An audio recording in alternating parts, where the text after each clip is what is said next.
નમસ્કાર દર્શક મિત્રો, હું છું પરમત અમીશા. તમે જોઈ રહ્યા છો લોક સામનો ન્યૂઝ. તો જોઈએ આજના સમાચાર ભાવનગરથી અમારા રિપોર્ટર ગૌતમ બારિયા સાથે. ભાવનગર શહેરના સિદ્ધસર વિસ્તારની ગુજરાત હાઉસિંગ બોર્ડની રહેણાંક વસાહતમાં આજે વહેલી સવારથી જ પ્રશાસનની સંયુક્ત ટીમે કાર્યવાહી શરૂ કરી હતી.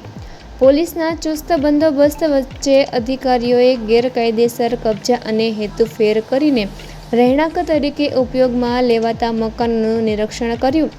પ્રશાસનના જણાવ્યા અનુસાર સરકાર દ્વારા જે હેતુ માટે રહેણાંક મકાનો ફાળવવામાં આવ્યા હતા તેનાથી વિપરીત ઉપયોગ થતો હોવાનું સામે આવ્યું છે. કેટલાક સ્થળોએ ગેરકાયદેસર રીતે ધાર્મિક સ્થળો ઊભા કરવામાં આવ્યા હતા, જ્યારે કેટલાક લોકો ગેરકાયદેસર વીજ કનેક્શનનો ઉપયોગ કરીને વસવાટ કરતા હોવાનું પણ બહાર આવ્યું છે. આ સમગ્ર કામગીરીમાં એસડીએમ, એએસપી, મામલતદાર, Gujarat housing board, PGVCL, IB તેમજ સ્થાનિક પોલીસના અધિકારીઓ જોડાયા હતા. કાયદો અને વ્યવસ્થા જળવાઈ રહે તે માટે પૂરતો પોલીસ બંદોબસ્ત પણ ગોઠવવામાં આવ્યો હતો. અધિકારીઓએ જણાવ્યું કે માત્ર આ એક વસાહત જ નહીં, પરંતુ શહેરની 50થી વધુ રહેણાંક વસાહતોમાં પણ તબક્કાવાર સર્વે હાથ ધરાશે અને નિયમ ભંગ કરનારોને નોટિસ આપવામાં આવશે. ગેરકાયદેસર કબજા અને હેતુફેર સામે આવનારા દિવસોમાં પણ આવી કાર્યવાહી યથાવત રહેશે.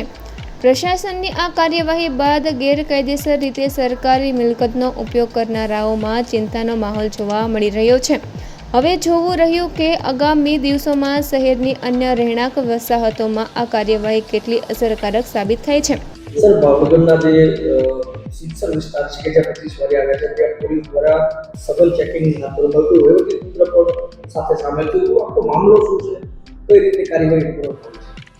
સિદ્ધસર 25 વાળિયા વિસ્તારમાં જે તે સમયે ગુજરાત હાઉસિંગ બોર્ડ દ્વારા નોન સેલેબલ મકાનો એલોટ કરવામાં આવેલા છે તે એલોટીને, અને અમારા ફિલ્ડ વિઝિટ દરમિયાન અને અમારા સૂત્રો પાસેથી એવું જાણવા મળ્યું કે આ જગ્યાએ અલગ અલગ લોકો એ હેતુફેર કરીને અથવા તો જે મકાનમાં બીજી પ્રવૃત્તિઓ કરીને કાર્યવાહી કરી રહ્યા છે.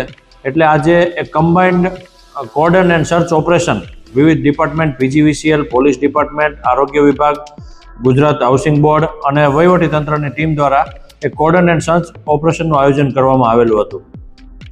સર, ખાસ કરીને જે રીતે કાર્યવાહી થઈ છે એમાં વીજ કનેક્શનો પર કાપવામાં આવ્યા છે અને જે લોકો ગેરકાયદેસર રહે છે એની સામે કેવા એક્શન લેવામાં આવે? ગુજરાત હાઉસિંગ બોર્ડ દ્વારા આ જે પ્રોપર્ટી હતી એ નોન સેલેબલ મકાનો હતા, એટલે એનું વેચાણ કરી શકાય નહીં. ઘણા બધા લોકો દ્વારા એનું ગેરકાયદેસર વેચાણ કરવામાં આવ્યું છે. એ મકાન ભાડે આપવામાં આવેલા છે. એ તમામ મકાનના મૂળ માલિકો છે બધાને ગુજરાત હાઉસિંગ બોર્ડ દ્વારા નોટિસ આપવામાં આવેલી છે. ઘણા લોકોએ ત્યાં દબાણ કરેલું છે, દબાણ અંગેની પણ નોટિસ આપવામાં આવેલી છે. ઉપરાંત ઘણા બધા લોકોએ ગેરકાયદેસર વીજ કનેક્શન ધરાવતા હતા, એ લોકો સામે પણ કાર્યવાહી કરવામાં આવેલી છે. બીજું કે રહેણાંક માટેના મકાનોમાં ઘણા બધા લોકોએ દુકાન અને અન્ય ધાર્મિક પ્રવૃત્તિઓ પણ કરતા હોવાનું જણાઈ આવેલું હતું. એ તમામ લોકોને નોટિસ આપવામાં આવેલી છે. આ જે વિસ્તાર છે કે સામાન્ય રીતે ગેરકાયદેસર પ્રવૃત્તિઓ છે એ પણ બનતી હોય છે, તો એની માટે શું કામગીરી કરવાની? એના માટે પોલીસ ડિપાર્ટમેન્ટ દ્વારા ઘરમાં જઈને દરેક લોકોના આઈડેન્ટિટી કાર્ડ ચેક કરવામાં આવ્યા છે. એ લોકો ત્યાં કઈ રીતે વસવાટ કરે છે, એના વાહનો પણ ઘણા ખરા ડિટેન કરવામાં આવેલા છે અને ઘરનું પણ સર્ચ ઓપરેશન કરવામાં આવેલું છે. એ તપાસ હજી ઓપરેશન ચાલુ છે, એટલે કાર્યવાહી પૂરી થઈ હતી હું જણાવી શકું. તો ફરી મળીશું એક નવા સમાચાર સાથે. ત્યાં સુધી જોતા રહો લોક સામનો ન્યૂઝ.